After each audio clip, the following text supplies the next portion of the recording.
この本を読むだけであなたの疲れ方が変わります。仕事や勉強、家事に追われ毎日ぐったりしているあなたへ、本当に正しい休み方を知っていますか？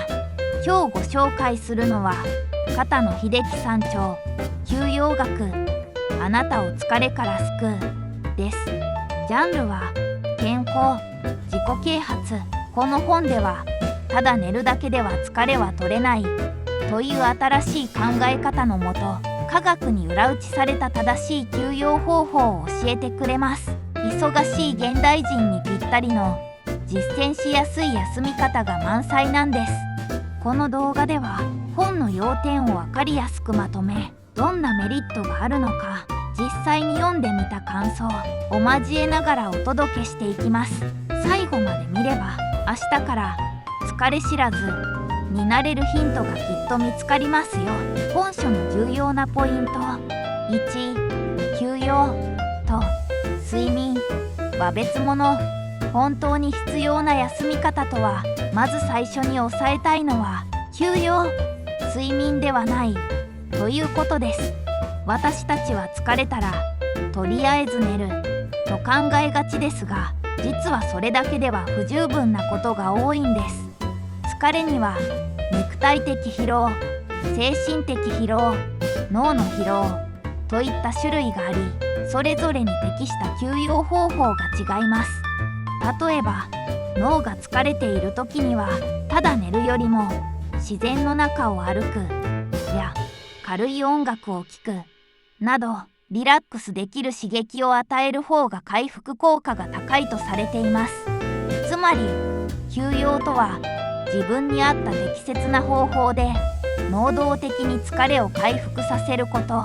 これを知っているかどうかで日々のコンディションが大きく変わってきます。2、積極的に休もう。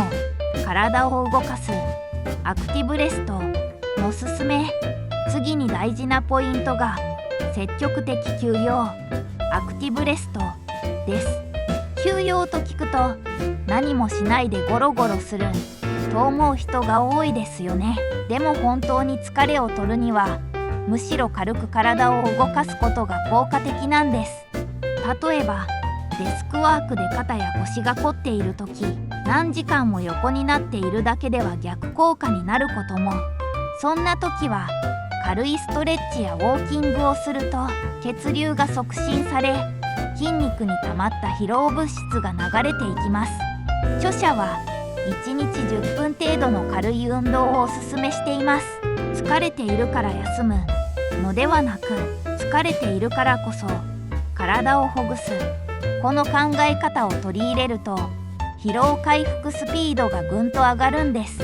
3、オン・オフを意識的に切り替えよう。毎日にリズムを作る。そしてもう一つ重要なのがオン・オフの切り替えを習慣化すること。現代人は仕事もプライベートも境界線が曖昧になりがちです。スマホで仕事の連絡がすぐ入る。SNS を見て脳が休まらない。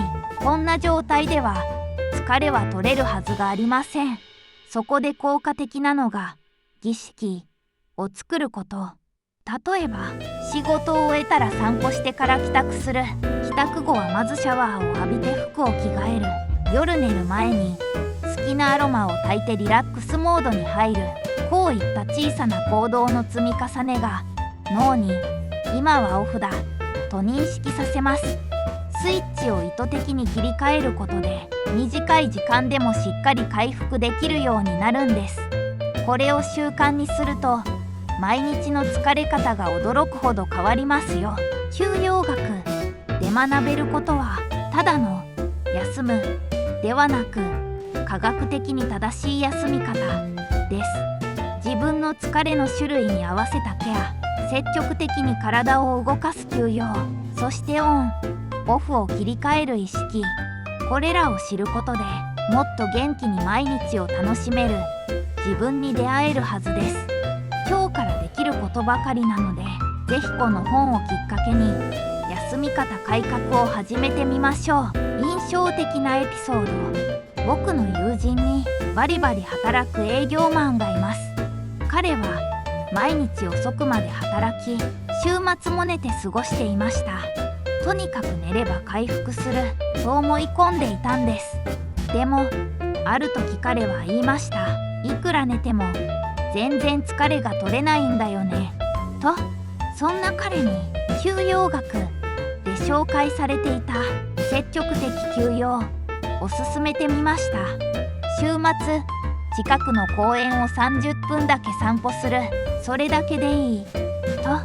最初は半信半疑だった彼ですが、続けるうちに顔色が明るくなり、最近朝すっきり目覚めるんだよねと嬉しそうに話してくれました。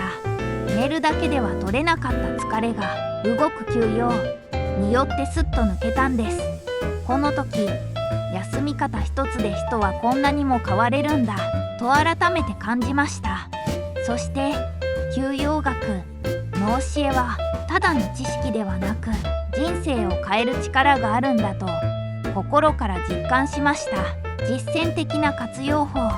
休養学を読んだら、まずは自分の疲れの種類を知ることから始めましょう。体がだるいのか、心がモヤモヤしているのか、それとも頭がぼーっとしているのか、疲れのサインをキャッチする癖をつけることが第一歩です。次に疲れの種類に合わせて休み方を変えます。例えば身体の疲れならストレッチや軽いウォーキング、心の疲れならカフェで読書や自然の中で深呼吸、脳の疲れならスマホを置いてぼーっとする。こんな風に意識して休養を選びましょう。さらにおすすめなのは1週間に1度だけでもいいので休養デーを作ること。仕事や用事をなるべく入れず、自分の疲れをリセットする日に当てる。これだけで毎日のパフォーマンスが格段に上がってきます。休むことはサボることではありません。未来の自分に投資する大切な行動なんです。休養学の知識を使って上手に休みながら最高のコンディションを目指していきましょう。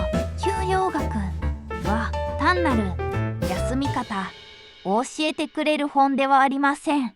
正しい休み方を知ることで毎日のパフォーマンスが劇的に変わる、そんな希望を与えてくれる一冊でした。特に印象に残ったのは疲れに合わせて休養法を選ぶ、積極的に体を動かして回復する、オン・オフを意識的に切り替えるという考え方。どれもすぐに実践できるし、続けることで確実に効果を感じられそうです。忙しい日々に追われていると休むことを怠けることと感じてしまいがちですが、この本を読んでそれは全く違うと気づかされました。休むことは自分を守るための大切なスキル。この本を手に取った皆さんにもぜひ一度休み方を見直してほしいなと思います。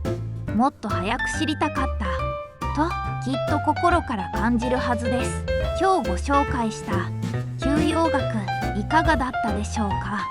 正しい休み方を知ることで毎日の疲れがぐっと軽くなり、もっと自分らしく過ごせるようになります。休むということにぜひ今日から少し意識を向けてみてくださいね。少しずつでも確実にあなたの毎日が変わっていくはずです。このチャンネルでは日々の生活に役立つ本のエッセンスを分かりやすくお届けしています。もし今日の動画が参考になったらぜひチャンネル登録と高評価をお願いします。皆さんの応援がこれからの動画作りの励みになります。コメントも大歓迎なので、感想や読んでみたい本のリクエストなどぜひ教えてくださいね。